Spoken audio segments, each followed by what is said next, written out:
দর্শক, ফিফা বিশ্বকাপ শুরুর বাকি আর মাত্র ৩৩ দিন। বাংলাদেশেও বাজতে শুরু করেছে দামামা। পথে পথে বিক্রি হচ্ছে ব্রাজিল, আর্জেন্টিনা, ফ্রান্সের পতাকা। এবারের বিশ্বকাপে নেইমারের জায়গা হবে কিনা, আর্জেন্টিনা ছাড়াও মেসি কোন দলকে এগিয়ে রাখছেন, টিকিটের দাম নিয়ে হতাশা সহ বিশ্বকাপের খুঁটিনাটি আপডেট তুলে ধরতেই যুগান্তরের বিশেষ আয়োজন দ্য গোল। সাথে আছি আমি অমিত হাসান রবিন।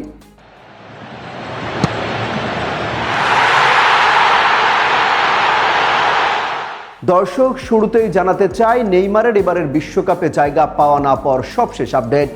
আসন্ন ফিফা বিশ্বকাপকে সামনে রেখে আগামী সোমবার ফিফার কাছে ৫৫ সদস্যের প্রাথমিক তালিকা জমা দিতে যাচ্ছে ৫ বারের বিশ্ব চ্যাম্পিয়ন ব্রাজিল। হেক্সা মিশনে নামতে যাওয়া দলটির এই তালিকায় নেইমার জুনিয়র এবং উদীয়মান তারকা এস্তেভাও উইলিয়ানের নাম থাকার খবর জানিয়েছে গ্লোব স্পোর্টস। ফিফার নিয়ম অনুসারে ১ তারিখের মধ্যে প্রতিটি দলকে ৩৫ থেকে ৫৫ জনের একটি প্রাথমিক তালিকা জমা দিতে হবে। ফিফা এই তালিকা যাচাই বাছাইয়ের জন্য ব্যবহার করবে, তবে প্রকাশ করবে না। তবে ১ জুনের মধ্যে মাত্র ২৩ থেকে ২৬ জনের চূড়ান্ত দল ফিফার কাছে জমা দিতে হবে সবগুলো দলকে। ব্রাজিলের ২৬ সদস্যের বিশ্বকাপ দল আগামী ১৮ মে চূড়ান্ত করতে পারেন আনচেলত্তি। তিনি ইঙ্গিত দিয়েছেন, নেইমার নিজেকে ফিট প্রমাণ করতে পারলে ১৮ মের ২৬ সদস্যের চূড়ান্ত দলে জায়গা পাবেন তিনি। নেইমারের বিশ্বকাপে থাকা না থাকা নিয়ে যখন জল্পনা তুঙ্গে, তখন মুখ খুললেন ফুটবলের জাদুকর বিশ্বকাপ জয়ী লিওনেল মেসি।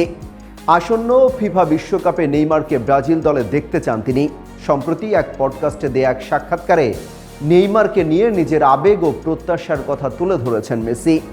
চোট আর ফর্মহীনতা দীর্ঘ সময় ব্রাজিল জাতীয় দলের বাইরে থেকেছেন নেইমার। সেই মেসি তাকে নিয়ে বললেন, আমরা সব সময় চাই সেরা খেলোয়াড়রা বিশ্বকাপে থাকুক। নেইমার এখন কোন ফর্মে আছেন সেটা বড় কথা নয়, সে সব সময় সেরাদের একজন হিসেবেই গণ্য হবে। মেসির ভাষ্য, মানুষ হিসেবে সে যেমন চমৎকার, তাতে তার সঙ্গে সবসময় ভালো কিছুই হওয়া উচিত। আমি মনে প্রাণে চাই নেইমার বিশ্বকাপে থাকুক। বিশ্বকাপের আর মাত্র ৩৩ দিনের মতো সময় বাকি আছে। ঠিক এই সময়ে এসে বড় সিদ্ধান্ত নিয়েছে ফিফা। নিয়মে এনেছে বড় পরিবর্তন, আর তাতে আর্জেন্টিনা, ইকুয়েডরের মতো দল বড় এক সুবিধা পেতে চলেছে।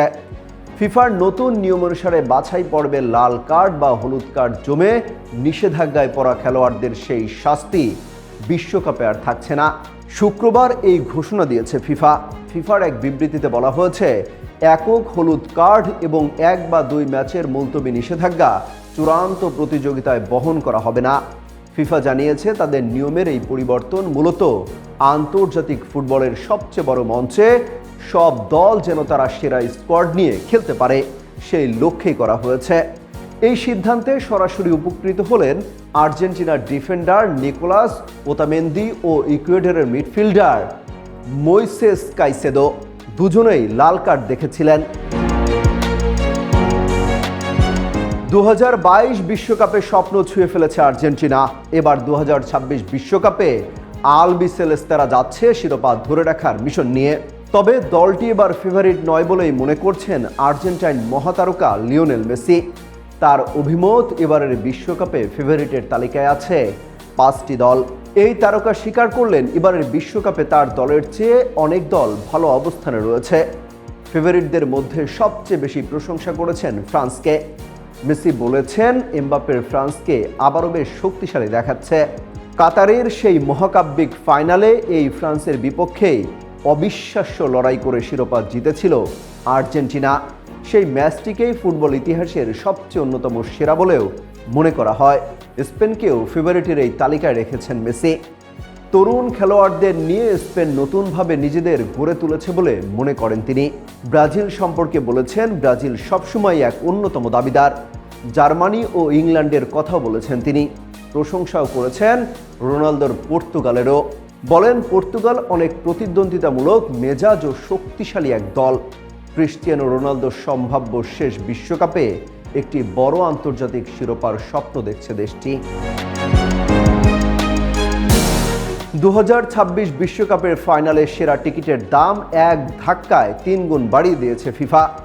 নিউ জার্সির মেটলাইফ স্টেডিয়ামে 19 জুলাইয়ের ফাইনালের জন্য $32,970 টিকিট বৃহস্পতিবার বিক্রির জন্য তোলা হয়, যা বাংলাদেশি মুদ্রায় 40 লাখ টাকারও বেশি। এর আগে একই ক্যাটাগরিতে সর্বোচ্চ দাম ছিল $10,990।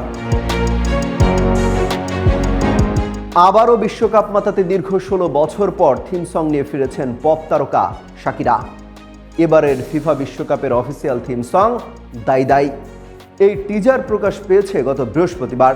16 বছর আগে দক্ষিণ আফ্রিকা বিশ্বকাপে ওয়াকা ওয়াকা দিয়ে বিশ্ব মাতানো এই তারকার কণ্ঠে আবারও শোনা যাবে বিশ্বকাপের থিম সং। দাই দাইয়ের টিজার অবমুক্ত হওয়ার পর থেকে নেট দুনিয়ায় শুরু হয়েছে ব্যাপক শোরগোল। ব্রাজিলের ঐতিহাসিক মারাকানা স্টেডিয়ামে চিত্রায়িত হয়েছে দাই দাইয়ের মিউজিক ভিডিও। টিজারে শাকিরাকে এক ঝাঁক নৃত্যশিল্পীর সাথে দেখা গেছে, যাদের পোশাকে ফুটে উঠেছে বিশ্বকাপে অংশগ্রহণকারী বিভিন্ন দেশের পতাকার প্রতিচ্ছবি।